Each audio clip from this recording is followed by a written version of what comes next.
Shalom, shalom. As always, all honor, glory, and praise be to Yahweh, Ba'ashem, Yahweh Shai, Waharakak Wadash.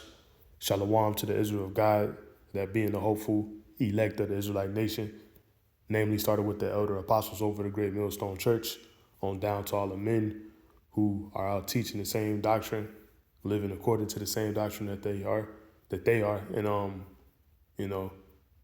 to all the believers out there who are following, living in the faith, seeking the kingdom which is to come. Shalom to you all. So, this is going to be a little short message, and it just comes upon, just paying attention, being amongst certain places and paying attention to conversation, right? And I'm going to just kick it off here in the book of Isaiah, chapter 1 and 3. It reads, "The ox knoweth his owner, and the ass his master's crib. But Israel doth not know, my people doth not consider." So I'm just speaking to the considerations of many so-called black people, right?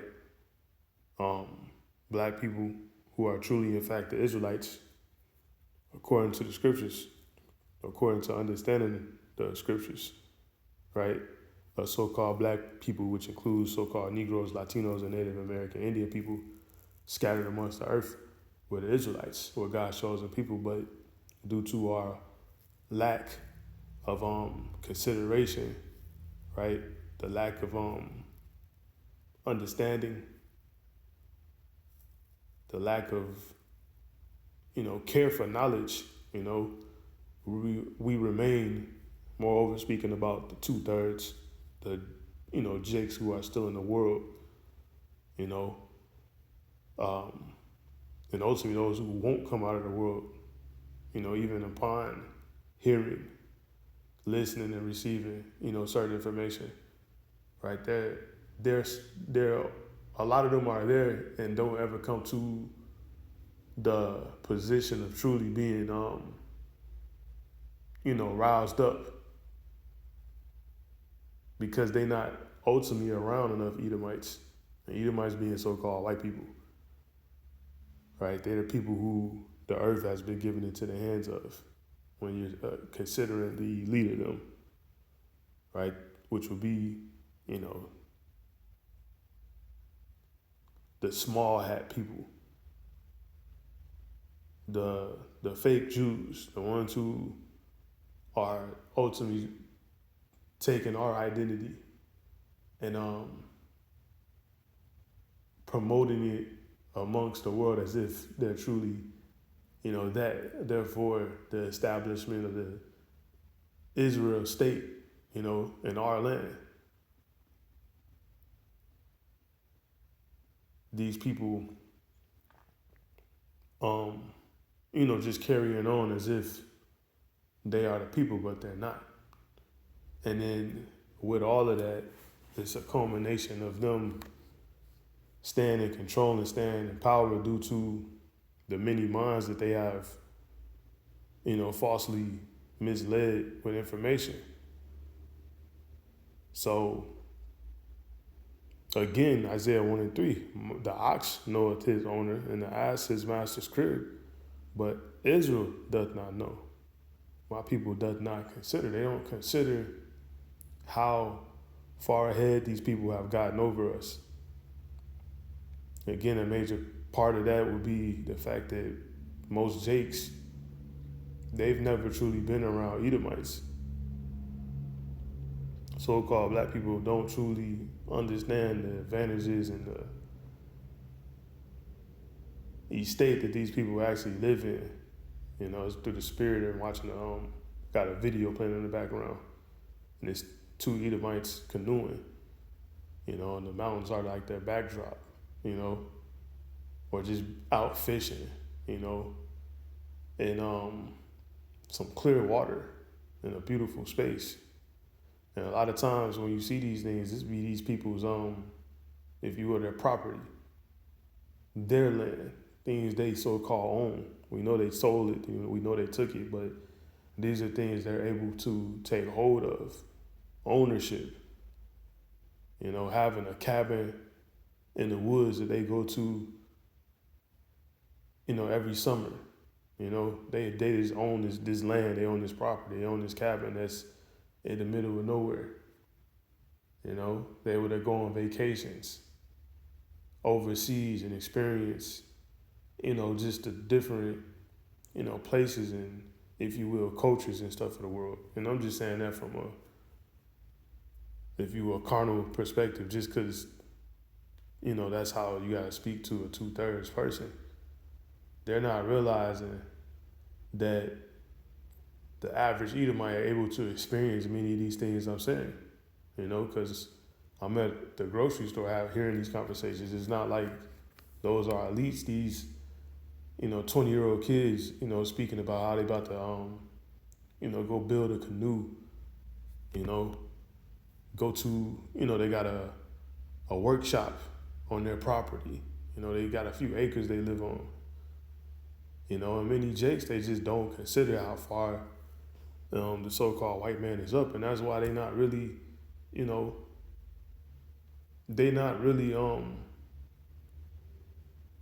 alarmed, because the things that the so-called black man consider is very small. Like, most so-called black people don't ever leave, a huge radius from where they live. It's niggas who don't ever live their block. When you consider these street dudes, you might have a whole downtown in your city that these people, these dudes, they never go and experience. They never go see. So it's not a thing of envy, you know what I'm saying?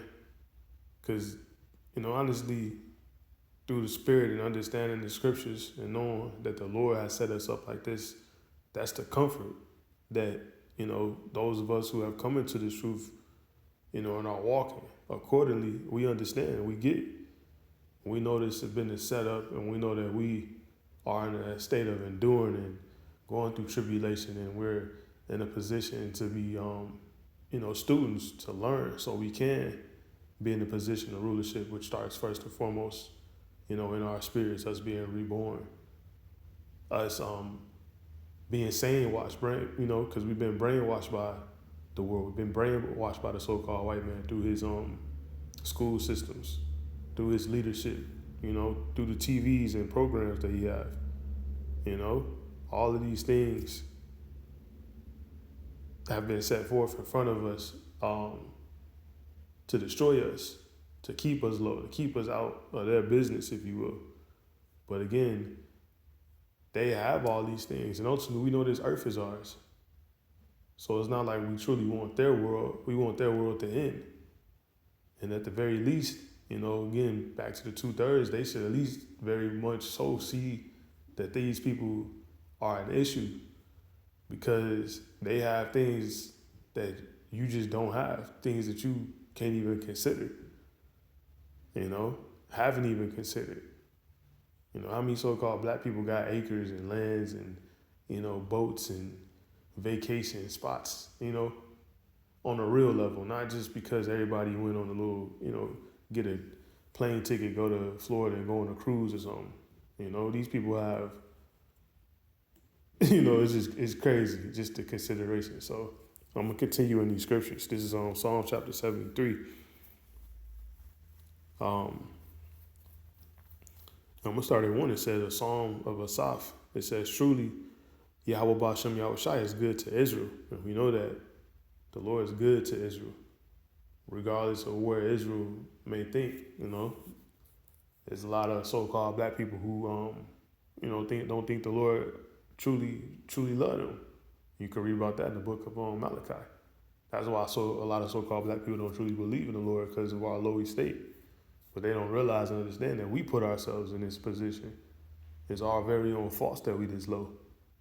But the Lord, at the end of the day, he still loves Israel. He said he's going to choose Israel, but he's going to choose the Israel of God, the elect, those who were written and received his word and actually repent, and walked this straight gate, put up the good fight of faith and continue in his word, be built upon him, have faith in him. Anyway, truly, Yahweh Bashem Yahushai is good to Israel, even to such as are of a clean heart. That's a clean mind, right? That's a repentant heart. That's a repentant mind. Who extrueth evil, walk away from evil, you know, are looking to be righteous, sighing and crying in the streets for the wickedness done, and not, being part of it and create more of it. Verse 2 says, "But as for me, my feet were almost gone. My steps had well nigh slipped." I'm going to read this in the NLT. When the NIV it says, "But as for me, my feet had almost slipped. I had nearly lost my foothold." Because that's how it be when you're in this world. You would look over and see these people so-called living, because the so-called white man, they got much, but they not truly living because their ways are the ways of destruction. So when you even consider something that seems nice that they build, you got to realize it's still heathens running it. So they could build the most beautiful building ever, but it's going to be run down, or it's going to be serving some abomination on the inside of it, or it's just going to be something off. So at the end of the day, it's still nothing. The kingdom of heaven is going to be completely, off the chain. It's unimaginable how beautiful and how clean and pristine the kingdom is going to be. So you can't compare it to anything that we see here. But as for me, my feet were almost gone. Reading Psalm 73 and 2 back in the KJV. My steps had well nigh slipped, for I was envious at the foolish when I saw the prosperity of the wicked. See, because there are some jakes that are up. And that's another thing. Jake only consider what has been put in front of them to consider. That's all the so-called white man gives Jake to consider is what? Being an athlete, we only got certain conditions, being an entertainer, a dang movie star, so a certain kind of celebrity and stuff. Jake don't consider nothing too far beyond that. That's the end all be all. If you from the hood, you might do hair, some cut hair, but Jake don't look at the bigger picture. We don't have a grasp of the bigger picture. So, many worldly Jakes, they envious of the so-called white man. And that's foolish, because we know their ways are the ways of destruction, and they on their way out anyway. So they, go to the so-called white man looking for ways to, be part of everything he got going on. But there's no reason for that, because they on their way out, they on their way down, and we know that they're the wicked. So we don't want to be, tied to those things. But anyway, verse 3, "For I was envious at the foolish when I saw the prosperity of the wicked. For there are no bands in their depth." It's talking about the so-called white man. It's talking about the wicked. It says there's no bands in their depth. Meaning they're not struggling, but their strength is firm. They got the situation where they can afford it, When they kids get of age to, drive a car, they get a car. They got savings accounts and, they got things in place that allow them to have their foot stay sure. It's not too many so-called black people in that estate. And then us who are knowledgeable enough to have those things, we honestly ain't gonna say we don't care about it enough, but we just know we just using the world opposed to abusing it. So it's only for a time being that we're using these things. Verse 5, it says, "They are not in trouble as other men." This is getting closer to the point. They're not in trouble. Who's in trouble? Jacob's in trouble. And Jake's trouble is going to reach his pinnacle. But it says he going to be saved out of it. The he that's going to be saved out of Jacob's trouble is the Israel of God, the elect. The hopeful elect at this point, but they are going to be the elect. Those who are going to survive the tribulation and endure it to the end so they can get on those ships. Stand 10 toes down for the Lord. Continue being faithful. Right? They are not in trouble as other men. Talking about Esau. Neither are they plagued like other men. They're not in the situations that the so-called black man is in. And once again, going back to where I started, these are things that Judah, Israel, so the Israelites aren't truly considering. A major portion of that is due to what? Not truly being in on a conversation, not truly being amongst these people. And if you are, many Jakes come into the situation to get a glimpse, get a view in, And instead of being angry or realizing that it's something wrong, they just want to be part of it. So they just join hand in hand. But the scriptures tell you, don't hand join in hand, the wicked will not go unpunished. So we gotta know. Psalm 73:5 again, they are not in trouble as other men, neither are they plagued like other men. Therefore, pride compasses them about as a chain. Violence covers them as a garment. So yeah, the so-called white man, he just continues in his ways. And that's why he's proud, because he has these things. You know? It says violence covereth them as a garment. They go about things with violence because that's how they got everything, through violence. They're the sword. That's the blessing. So they go on to live it up in their ways. And that's really, these scriptures basically give us out my point. My point really is the perspective of, Jake in the world. What is it going to take for Jake to be riled up? What is it going to take for Jake to come to realization of their situation? Is it a glimpse into these people's world and realize like they ain't even, the least of them have more than what basically just the same as what the highest level of us have, Because there ain't really that many so-called black people on a truly high level. You got a few basketball players, a few entertainers who are on a high level, but they slaves. So it really ain't nothing. They don't have ownership. The neighborhoods that a LeBron James live in, and he's not even high class. He's not elite in this world wise. Like, he lives in a neighborhood with a bunch of Edomites who are nobodies in this world. They got everything. So just imagine these things. So the scriptures say, who go rise Judah up? Who go wake so-called black people up for them to realize, what's going on? And ultimately this is just, some food for thought, if you will. So I want to speak on it real quick, get this message out. But, just back to the Isaiah where I kicked it off. Isaiah 1:3, the ox knoweth his owner, and the ass his master's crib, but Israel doth not know. My people doth not consider. So yeah, when is Judah going to start considering? When is the so-called black man going to start considering? On to the, so-called Latinos and the so-called natives. And I say that's less of their issue because they know a lot of them just sellouts. But it's a major problem in our whole nation. So the scripture says Israel. So it's talking to all of us. But, just some food for thought. Lord willing, this was something useful, edifying to the nation. And, thought-provoking. But with that, till next time, I'm just going to say shalom.